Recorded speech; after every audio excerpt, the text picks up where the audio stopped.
Hello and welcome back friends. आज हम लोग नेशंस स्ट्रेंथ का जो कि है चैप्टर 7 उसका ग्रामर पार्ट को पढ़ेंगे। बहुत छोटा सा और इन्फॉर्मेटिव ग्रामर पार्ट इसमें दिया गया है। तो सबसे पहले ये कुछ सेंटेंस दिया गया है। ये नेशनहुड पे बेस्ड है। नेशनहुड मतलब क्या हुआ? देशभक्ति से रिलेटेड, ठीक है। पैट्रियोटिज्म जैसे है, तो वो नेशनहुड है। नेशनहुड से रिलेटेड ये है। What makes a Nations pillars high, it's kingdoms grand go down in battle shock, the theme of the poem is patriotism. यही बताना चाह रहा है यहाँ पे ये दो लाइन में कि नेशन का पिलर्स कैसे हाई हो सकता है। ये हम लोग पोएम में पढ़े हैं।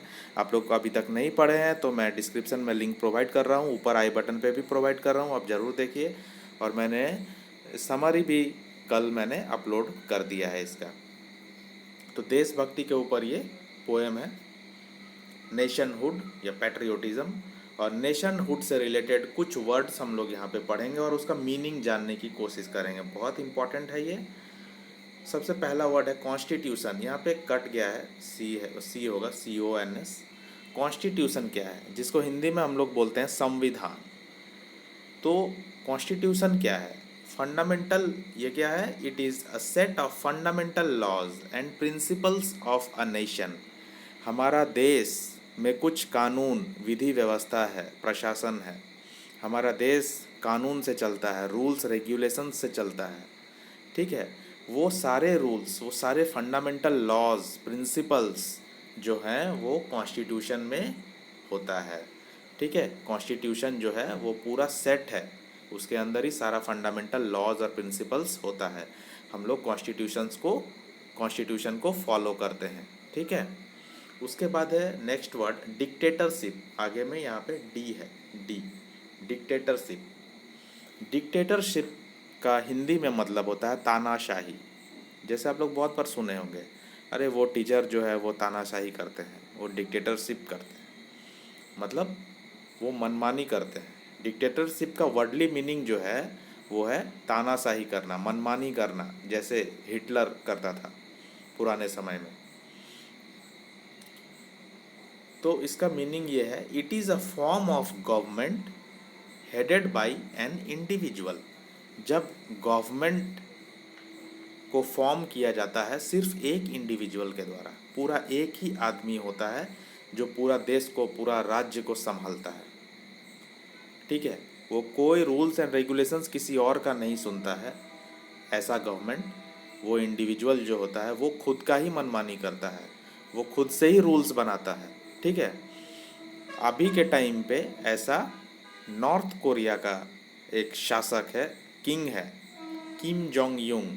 आप गूगल में सर्च कर सकते हैं। वो मनमानी टाइप से सब कुछ रूल्स रेगुलेशंस लगाता है, बहुत ही स्ट्रिक्ट है वो, ठीक है। आप लोग देखे होंगे शायद इंटरनेट पे, आप लोग यूट्यूब में या फिर गूगल पे आप सर्च कर सकते हैं किम जोंग यूंग का नाम।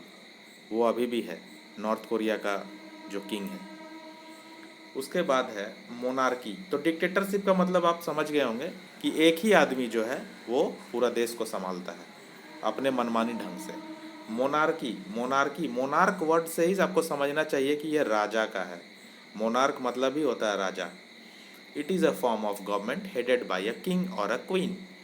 जब कोई राजा या रानी पूरे देश को संभालता है, गवर्नमेंट को संभालता है, तब उसको, उस सिचुएशन को, उस कंडीशन को बोलते हैं मोनार्की। उसके बाद आता है republic, very important word. A form of a government, a form of government without king और क्वीन। रिपब्लिक में किंग और क्वीन नहीं होता है। Where elected representatives run the country. यहाँ पे रिप्रेजेंटेटिव जो होता है, यहाँ पे जो मालिक होता है देश का, जिसे हम लोग मालिक समझते हैं या मंत्री समझते हैं या फिर प्राइम मिनिस्टर या प्रेसिडेंट समझते हैं, वो जो होता है वो इलेक्टेड होता है। यही वर्ड है डिफरेंस क्रिएट करने वाला। ऐसा रिप्रेजेंटेटिव जो इलेक्ट होकर आता है, जो वोट के माध्यम से, लोगों के मत के माध्यम से इलेक्ट होकर के रिप्रेजेंटेटिव बनता है कोई देश को चलाने के लिए। जैसा हमारा भारत देश में प्रधानमंत्री जो है वो इलेक्ट होकर आते हैं, ठीक है, वोट वोट मिलता है तभी वो बनते हैं, खुद से ही नहीं बन गए हैं वो। ठीक है, और राजा राजा महाराजा का, रानी का जब शासन रहता है तो राजा का बेटा ही फिर राजा बनता है वो मोनार्की में होता है। ठीक है, लेकिन रिपब्लिक में ऐसा नहीं होता है। रिपब्लिक में जो चुनाव जीतता है, इलेक्शन होता है, जिसको वोट मिलता है वो किंग बनता है, किंग के जैसा काम करता है, जैसे हमारे देश के प्रधानमंत्री जो हमारे देश को चला रहे हैं, हम लोगों ने उनको इलेक्ट किया है, तो वो हमारे मतलब पूरे पीपल के रिप्रेजेंटेटिव है। देन है डेमोक्रेसी, ये भी very important. It is a term derive from two Greek words demos and kratos. Demos का मतलब पीपल, क्रैटोस का मतलब power. The term democracy means the rule of the people. जहाँ पे लोगों का रूल चलता है उसको डेमोक्रेसी कहते हैं। जहाँ लोगों की आवाज़ को सुना जाता हो जिस देश में, उसको डेमोक्रेसी कहते हैं। तो भारत एक ऐसा देश है जिसको डेमोक्रेटिक कंट्री कहा जाता है, क्योंकि भारत में लोगों की बातों को सुना जाता है। ठीक है, तो भारत रिपब्लिक भी है और डेमोक्रेटिक भी है। ठीक है, रिपब्लिक और डेमोक्रेसी दोनों ही इंडिया को मतलब टाइटल दिया जाता है तो India is a republic and democratic country. I hope आपको समझ में आ रहा होगा। चैनल पे नए हैं तो सब्सक्राइब जरूर कर लीजिए और वीडियोस को शेयर कीजिए, दूर दूर तक शेयर कीजिए ताकि सब तक पहुंच पाए और एक चैनल को भी सपोर्ट मिल पाए। फिल इन द ब्लैंक्स यहाँ पे है, मिसिंग लेटर्स है, उसको पूरा करना है। ये गवर्नेंस से जुड़ा हुआ यहाँ पे सारा वर्ड्स आएगा, तो मैं ये आपको करवाता हूँ अभी। A card use to cast और रजिस्टर अ वोट। हम लोग वोट देने जब जाते हैं तो वो कार्ड यूज़ होता है, उसको क्या बोलते हैं? उसको बोलते हैं बैलट, BALLOT, बैलट। ठीक है, a person seeking for election to a position. जब कोई पोजीशन को पाने के लिए कोई कैंडिडेट, कोई पर्सन जो है वो वोट में खड़ा होता है, कोई पोजीशन पाने के लिए, नेता बनने के लिए, विधायक बनने के लिए, मंत्री बनने के लिए। ठीक है, तो उसको कहते हैं candidate, CANDIDATE।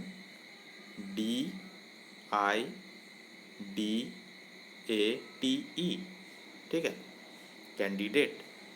The group of people who are responsible for controlling a country.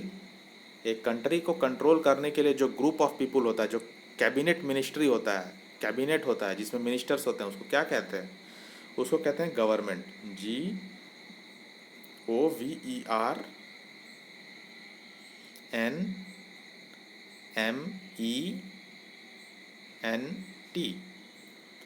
Then the most senior minister of a cabinet, तो ये होगा प्राइम मिनिस्टर। सबसे सीनियर होता है प्राइम मिनिस्टर।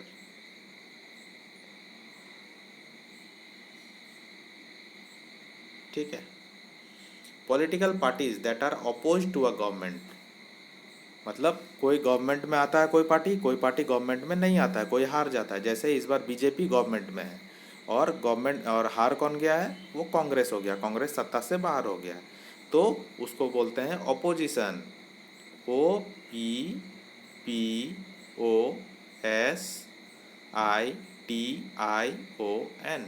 तो कांग्रेस जो है, कांग्रेस पार्टी जो है अभी अपोजिशन पार्टी का रोल अदा कर रही है, और बीजेपी जो है वो रूलिंग पार्टी का रोल अदा कर रही है। ठीक है, जो जीतता है वो रूलिंग पार्टी होता है, जो हार जाता है वो अपोजिशन पार्टी होता है। इसके बाद है फ्रेजेस। फ्रेज क्या होता है? कहावतें। A phrase is a group of words that does not have a subject or a verb. It is a part of sentence. ये part of sentence होता है। There are 4 kinds of phrases. Noun होता है, adjective होता है, adverb होता है, prepositional होता है। Examples के तौर पे यहाँ पे दिया हुआ what makes a nation's pillars high। तो यहाँ पे nation जो है वो noun है, जिसके वजह से ये noun phrase कहला रहा है। और what makes it mighty to defy। mighty मतलब होता है शक्तिशाली, शक्तिशाली। देश का शक्ति का यहाँ वर्णन हो रहा है, शक्ति को बताया जा रहा है। शक्ति को बताया जा रहा मतलब उसका विशेषण बताया जा रहा है, देश का विशेषता बताया जा रहा है। ठीक है, विशेषता जब बताता है तो क्या होता है? विशेषण, और विशेषण को क्या बोलते हैं? एडजेक्टिव। ठीक है, जब विशेष संज्ञा का विशेषता बताया जाए उस शब्द को विशेषण कहते हैं हिंदी में। उसी तरह से नाउन का जो फीचर्स बताता है, क्वालिटी बताता है, उसको एडजेक्टिव कहते हैं। The crown shines very brightly, यहाँ पे एडवर्ब लिखा हुआ है, मतलब एडवर्ब उसको कहते हैं जहाँ पे वर्ब का कोई क्वालिटी बताया जाए, वर्ब का, जिसको हिंदी में बोलते हैं क्रिया विशेषण। क्रिया की विशेषता बताने वाले शब्द को क्रिया विशेषण कहते हैं। मतलब यहाँ पे जरूर क्रिया का विशेषता बताया गया। क्रिया मतलब वर्ब। क्राउन साइंस, साइन करना मतलब वर्ब है, एक काम है साइन करना। और साइन जो कर रहा, वर्ब जो कर रहा, उसका भी क्वालिटी बता रहा कि वो कैसा कर रहा, वेरी ब्राइटली, बहुत तेजी से वो साइन कर रहा है। काम तो कर रहा है लेकिन बहुत तेजी से कर रहा है, तो काम कर रहा है एक वर्ब है, साइन कर रहा है एक वर्ब है, और वर्ब का भी क्वालिटी बता रहा है कि ब्राइटली कर रहा है, तो इसीलिए ये एडवर्ब हो गया। ठीक है, विशेष मतलब क्रिया का विशेषण बता रहा है, वर्ब का भी विशेषण बता दे रहा है। Brave man sacrifice there sleep for for the sake of their country, यहाँ पे प्रीपोजिशनल है, क्योंकि प्रीपोजिशन यूज़ किया जाता है समय जगह को बताने के लिए। ठीक है, देन यहाँ पे हम लोग कुछ सेंटेंस है, इसको बताया गया है क्या है इसमें। नाउन है, एडजेक्टिव है, एडवर्ब है, प्रीपोजिशनल फ्रेजेस है, क्या है। The sign beneath the pictures reads all rights reserved. तो sign beneath the picture, picture के नीचे जो साइन बना हुआ है वो कहता है कि all rights reserved. All right reserved का मतलब होता है कि मान लीजिए आपने कोई गाना बनाया, किसी ने टी सीरीज़ का कोई गाना है समझ लो, सॉन्ग है, तो उस सॉन्ग को वो लोग कॉपीराइट लेता है, उसके उसमें लिखा हुआ रहता है ऑल राइट्स रिजर्व्ड। आप उस गाने को कॉपी नहीं कर सकते हैं। आप उस गाना को अपने कंपनी में उस गाने को कॉपी करके आप गा देंगे तो वो आप पे केस कर देगा कॉपीराइट्स, क्योंकि वो राइट्स रिजर्व करके रखा है, आप उस गाने को चुरा नहीं सकते हैं, कॉपी नहीं कर सकते हैं। तो यहाँ पे पिक्चर्स है, साइन है, इसके वजह से यहाँ पे नाउन होगा, noun phrase. Then the party was held at the banquet hall. At the banquet hall जगह बता रहा है यहाँ पे, एट पोजीशन बता रहा है, इसीलिए प्रीपोजिशनल होगा एट यूज़ करके। एट जो है प्रीपोजिशन।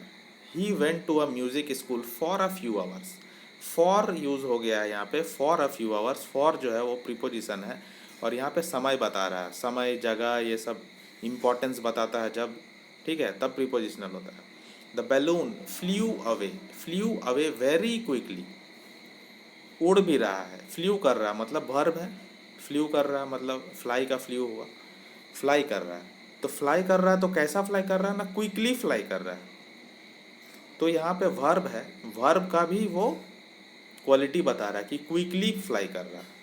तो तब मैंने क्या बताया था, क्रिया विशेषण, क्रिया का भी विशेषण बता रहा है, तो यहाँ पे होगा एडवर्ब, एडवर्ब फ्रेज। ठीक है, मतलब वर्ब का भी वो क्वालिटी बता रहा है। रीमा एंड समीर नाउन है यहाँ पे, फाइट ऑल डे, तो यहाँ पे होगा noun phrase.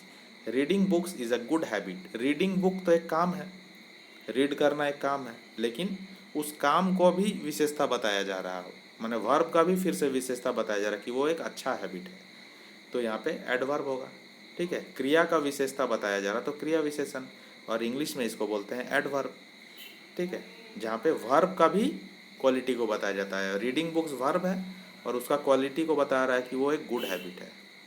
The child was missing for a couple of hours, यहाँ भी समय का बताया जा रहा है कि कुछ घंटों से बच्चा मिसिंग है, तो फॉर का यूज़ करके यहाँ पे प्रीपोजिशनल फ्रेज को बनाया गया है। Kiara's mother advised her to wear pants with polka dots, यहाँ पे कियारा का मदर उसको एडवाइस कर रही है कि तुम पैंट पहनो जिसमें पोल्का डॉट्स हो। ठीक है, अब पैंट के ऊपर पोल्का डॉट्स है, तो पैंट के ऊपर पोल्का डॉट्स होना मतलब पैंट का विशेषता बता रहा है कि नहीं, पैंट का क्वालिटी बता रहा है मतलब एडजेक्टिव। ठीक है, और हिंदी में बोलेंगे उसको विशेषण। मतलब पैंट जो है वो नाउन है, नाउन का जो विशेषता बताता है, क्वालिटी बताता है, उसको ही तो हम लोग बोलते हैं एडजेक्टिव, और हिंदी में बोलते हैं संज्ञा की विशेषता बताने वाले शब्द को विशेषण कहते हैं। देन है consonant डाइग्राफ्स। A consonant digraph is a combination of two consonant letters that form a single consonant speech sound. S और H, S भी कॉन्सोनेंट है, H भी कॉन्सोनेंट है, वॉयल कॉन्सोनेंट आप जानते होंगे, C भी कॉन्सोनेंट है, H भी कॉन्सोनेंट है, तो ये दोनों मिल करके कॉन्सोनेंट डाइग्राफ्स बनाते हैं। ठीक है, कुछ वर्ड्स है यहाँ पे बना हुआ, तो ऐसे ही कुछ वर्ड से हम लोगों को ये फिल इन द ब्लैंक्स करना है। She was getting into the S H, shower. She is getting into the shower. SH. Ridhi's favorite subject is physics. PH. ठीक है. He sighed and leaned back in his chair. CH. ये sentence को पढ़ रहे हैं हम, तो उसी से मीनिंग क्लियर हो रहा है और तभी मैं ये कर पा रहा हूँ. आप सोचते होंगे कि मैं कैसे बता रहा हूँ. ये सेंटेंस पढ़ के ही पता रहा है. लीन्ड बैक मतलब वो अपने बैक पे झुका हुआ है, तो झुका हुआ चेयर पे ही होता है ना, और चेयर बन भी रहा है. He braked suddenly causing the front क्या होगा यहाँ पे. ही ब्रेक्ड सडनली, उसने सडनली ब्रेक लगाया. Causing the front wheels, WH होगा तो व्हील्स हो जाएगा. Wheels to skid. उसने अचानक से सामने का ब्रेक मारा, ब्रेक लगाया, तो उससे सामने का जो चक्का है वो स्किड कर गया गाड़ी का. तो यहाँ पे होगा WH wheels. Mahira is turning dash in a month, मतलब यहाँ पे T होगा. TH 3. Mahira is turning 3 in a month. तो आपको वीडियो कैसा लगा कमेंट करके ज़रूर बताइए और अपने फ्रेंड्स को शेयर कीजिए. चैनल पर नए हैं तो सब्सक्राइब जरूर कीजिए और वीडियो को एक लाइक दीजिए ताकि मुझे भी मोटिवेशन मिल पाए. Thank you and have a nice day.